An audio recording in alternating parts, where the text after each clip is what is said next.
Assalamualaikum warahmatullahi wabarakatuh. Salam Om Swastiastu, Namo Buddhaya, salam kebajikan dan salam sejahtera untuk kita semua.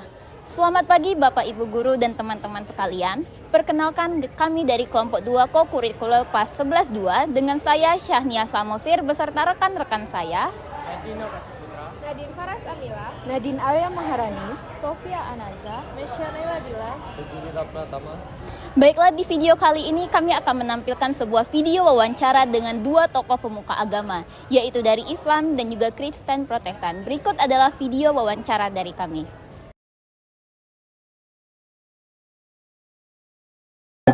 Dari Ali belajar pendidikan agama Islam di Oke, baik Pak. Kita langsung ke pertanyaannya ya Pak. Pada dasarnya di dalam kehidupan beragama di Indonesia ini kan Islam itu merupakan agama yang paling besar ya. Islam di Indonesia itu mayoritas. Nah, namun demikian, Islam memiliki peran yang sangat penting untuk menjaga bagaimana setiap warga negara untuk menjalankan ajaran agamanya masing-masing tanpa merasa terganggu. Ya, yang Islam silakan melaksanakan adat Islamnya, yang Kristen silakan melaksanakan ajaran Kristennya, yang Hindu dan lain sebagainya. Nah, sehingga tidak merasa terganggu, tidak merasa diganggu, tidak merasa dipaksa dan sebagainya. Mereka bebas untuk melaksanakan ajaran agamanya. Hanya saja memang masing-masing ini betul-betul ya, masing-masing agama harus menjaga jangan sampai agama-agama lain itu merasa terganggu terhadap pelaksanaan ajaran agama yang berbeda. Di dalam Islam itu sebenarnya sudah jelas diajarkan bagaimana seorang muslim harus menghormati dan menghargai agama orang lain. Maka ini di dalam generasi muda harus betul-betul ditanamkan bahwa setiap warga negara Indonesia, setiap orang berhak untuk memilih agamanya masing-masing. Dan orang yang beragama yang berbeda tidak boleh memaksakan agama kepada orang lain yang memang sudah memiliki agama tertentu. Sehingga ini betul-betul ditanamkan kepada generasi muda agar mereka memahami bahwa menjaga toleransi beragama itu wajib hukumnya. Membiarkan orang lain menjalankan ajaran agamanya itu hukumnya wajib. Anak-anak sekarang ini harus bisa memahami bahwa kehidupan beragama itu harus berjalan seiring sejalan tanpa mengganggu keyakinan masing-masing. Oke, baik Pak. Terima kasih Pak atas informasi yang telah diberikan yang sangat bagus bermanfaat untuk kami Pak. Ya, Kami izin mundur diri ya Pak. Terima kasih Kak. Maaf ya Kak kalau mau gangguannya Kak. Ya, saya Pendeta Yusak. baik Pak, terima kasih. Kami masuk pertanyaan pertama ya Pak. Kalau kita bicara tentang pesan itu ya tentang kasih itu ya, itu relevan sekali. Bahwa semua manusia perlu dikasihi, bahkan yang menganiaya kita perlu mendoakan supaya ada kedamaian. Lalu kemudian kalau kita bicara tentang toleransi, Yesus mengajarkan kepada umat supaya kita tidak membeda-bedakan. Bahkan ada sebuah kisah tentang orang Samaria yang baik hati. Orang Samaria ini orang yang berbeda dari orang Israel atau orang Yahudi. Tetapi Tuhan memakai dan memuji apa yang dia lakukan, kebaikan-kebaikan orang Samaria. Bahkan beberapa fakta menunjukkan bahwa setiap manusia bisa dipakai oleh Tuhan untuk menjadi hamba-hamba Tuhan.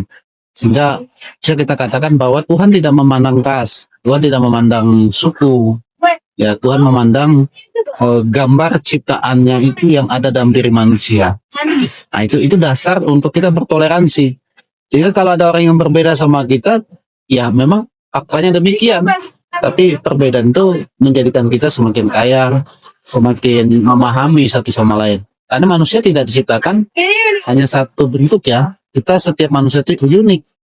Setiap manusia itu berbeda. Dan itulah manusia. Kalau sama, ya agak repot kita ya. Ya, jadi kita diberikan keluasan untuk dapat menghargai sebuah perbedaan-perbedaan yang terjadi. Konflik antar agama, ya sebetulnya yang membuat kita konflik itu kan karena tidak menerima perbedaan. Yang kedua, karena kita merasa bahwa apa yang kita pahami, kita imani benar, gitu ya. Tetapi dalam penerapannya mungkin saja kita salah memahami, ya kan? Kita berpikir kalau orang berbeda sama kita berarti musuh. Nah ini kan sebetulnya tidak demikian. Gitu. Jadi kita harus mengedepankan contoh toleransi tadi, mungkin juga teladan yang baik, gitu kan. Lalu kemudian mengurangi atau mentiadakan kata-kata yang membuat orang tidak enak dengan kita ya. Jadi kita harus masing-masing menahan diri. Bahkan kalau di Alkitab diajarkan supaya kita itu pesannya memikul salib. Nah, memikul salib itu artinya itu menanggung penderitaan karena kebenaran itu. Jadi karena kita benar, kita bisa menderita. Ya. Jadi demikian, jadi kita harus belajar menahan diri. Baik Bapak, terima kasih sudah bersedia untuk kami wawancarai. Mungkin itu saja pertanyaan dari kami ya Bapak. Terima kasih Bapak. Dari wawancara yang telah kami lakukan terhadap dua pemuka agama, yaitu Islam dan juga Kristen Protestan, kami belajar bahwa di tengah perbedaan keyakinan yang ada, terdapat kasih, toleransi, dan juga perbedaan di sela-selanya. Dalam prinsip beragama di Islam, kita tidak boleh untuk memaksakan suatu keyakinan terhadap seseorang. Setiap manusia memiliki hak untuk menjalankan dan memilih agamanya masing-masing. Islam mengajarkan untuk umatnya untuk saling menghormati sesama, menjaga kerukunan, dan menjadi pribadi yang membawa kedamaian untuk lingkungan.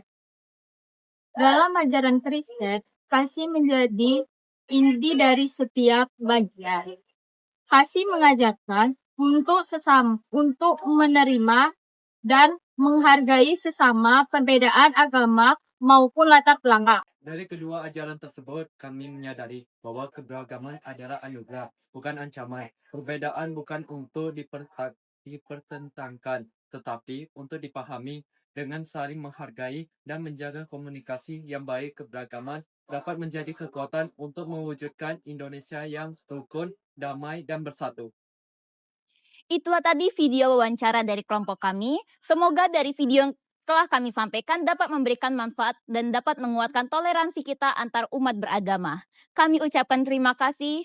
Wassalamualaikum warahmatullahi wabarakatuh.